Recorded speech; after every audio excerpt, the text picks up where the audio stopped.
अगर आप भी चाहते हैं कि एसएस फिल्म्स मोतिहारी के ऑडियो वीडियो सबसे पहले आप तक पहुंचे, तो इस चैनल को सब्सक्राइब करें और साथ ही बेल आइकन को दबाना ना भूलें।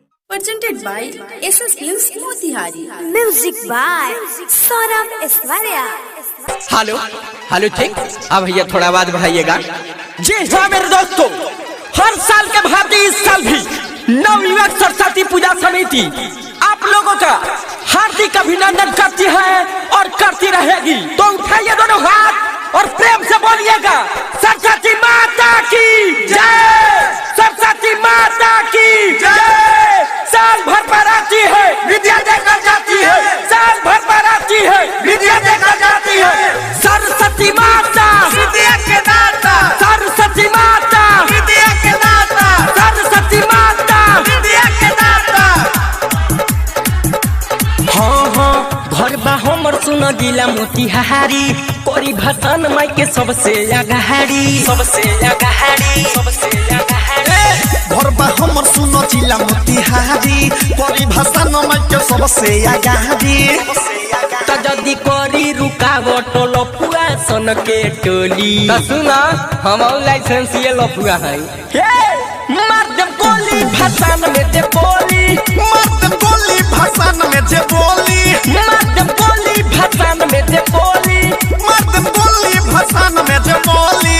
है समझला, आवाज कम कर। हाँ एक आवश्यक सूचना, मेरे समिति के जितने भी सदस्यगण हैं, अगर मेरी आवाज को सुन रहे हैं तो सबसे पीछे एक लड़का ब्लू टी शर्ट पहना हुआ है और सामने वाले जो छत पे लड़की है उसको लाइन मार रहा है, तो उसको पता नहीं है कि लफुआ का भसान निकला हुआ है। बोल दो सिस्टम में रहे। गाना बाजी भोजपुरी तबे नुगादा खूबे बूढ़ी, सभे कमर ला चकाई, केहू के होई ना मजबूरी, केहू के होई ना मजबूरी। सुनो गाना बाजी भोजपुरी तबे नुगारा जाऊरी, सबे कमर ला चकाई, केहू के होई ना मजबूरी। कौनो गली मोहल्ला ना बहची, होई भसान इतिहास जारी रहती। सिंह टोली में घुमनी चल सयब यही टोली। हाँ चल चल, वो नहीं हमरा माल के घर बा, कहूँ छत पर इंतजार करत होई। मर्दम गोली भसान में जे बोली, मर्दम गोली भसान में जे बोली, मर्दम गोली भसान में जे बोली, मर्दम गोली भसान में जे बोली। तो भाइयों एक शायर याद आ गया, कहते हैं कि शीशम की लकड़ी की सुगंध चंदन की लकड़ी से कम नहीं, शीशम की लकड़ी की सुगंध चंदन की लकड़ी से कम नहीं। अरे पूजा तो सभी कोई करते हैं, पूजा तो सभी कोई करते हैं, लेकिन हमारा नवयुवक सरस्वती पूजा समिति भी किसी से कम नहीं। टाइगर सुजीत के बुलावो, रोनेस के साथ न जावो, छोट मोट बावे जेला फरा, हसन फिरोज से सलटावो।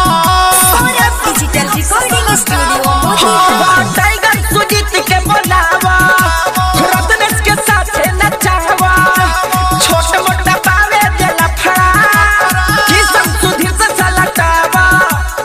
बबलू सूरज या बीर जसवी हारी, सौरभ ऐश्वर्या के चले रंगधारी, के तारी या दारू सबके हुडी जे पडोली। हाँ डोलो डोलो, जब मोतिहारी घर कची का डर है।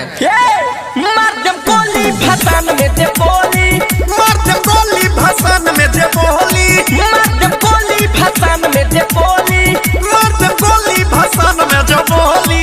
Saurabh digital recording studio Motihari.